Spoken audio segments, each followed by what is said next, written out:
അപ്പോൾ ഈ കാണുന്ന ചെടി എന്താണെന്ന് അറിയാവോ? ഇതാണ് മരമുന്തിരി. മരത്തിൽ തന്നെ മുന്തിരി ഉണ്ടാകുന്ന ചെടിയാണ്. അതായത് നമ്മുടെ ജബോട്ടിക്കാബ എന്ന് പറയും കേട്ടോ. അപ്പോൾ നമ്മുടെ ജബോട്ടിക്കാബയിൽ ഒരു ഫ്രൂട്ട് ഉണ്ടായിട്ടുണ്ട്. നമ്മൾ ഓൾറെഡി ഒരെണ്ണം കഴിച്ചിട്ടുണ്ട്, നേരത്തെ കഴിച്ചിട്ടുണ്ട്. അപ്പോൾ അതേ ഇപ്പോൾ ഒരു ഫ്രൂട്ട് ഇവിടെ പഴുത്ത് കിടപ്പുണ്ട്. അപ്പോൾ ഞാനത് പറിക്കാൻ പോവാം. ഇതാണ് നമ്മുടെ ഫ്രൂട്ട്.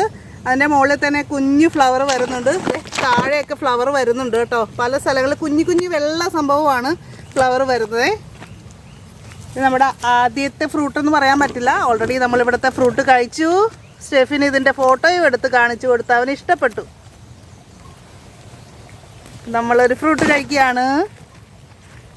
ഇതാണ് നമ്മുടെ ജബോട്ടിക്കാബ. നന്നായിട്ട് പഴുത്ത് വരണം കേട്ടോ. ഇതിന് കിളിയൊന്നും കൊണ്ടുപോകണ്ടല്ല എന്ന് കരുതിയിട്ട് ഞാനിവിടെ വന്നപ്പോൾ ഒന്ന് പറിക്കുന്നതാണ്. കുറച്ചുകൂടി പഴുത്ത് കഴിഞ്ഞാൽ കൂടുതൽ നല്ലത്. അപ്പോൾ ശരിക്കും പഴുത്തിട്ടില്ല. അപ്പോൾ അതുകൊണ്ട് ചെറിയൊരു പുളിപ്പ് കൂടി ഉണ്ടായിരുന്നു. എന്നാലും ഒരു ഭാഗത്ത് നല്ലൊരു മധുരം ഉണ്ടായിരുന്നു കേട്ടോ. അപ്പോൾ ഇഷ്ടപ്പെട്ടു. അപ്പോൾ ഈ ഫ്രൂട്ട് പ്ലാന്റ് നമ്മൾ വാങ്ങിച്ചത് അഖിൽ എക്സോട്ടിക്ക എന്ന് പറയുന്ന നഴ്സറിയിൽ നിന്നാണ്, മണ്ണുത്തി.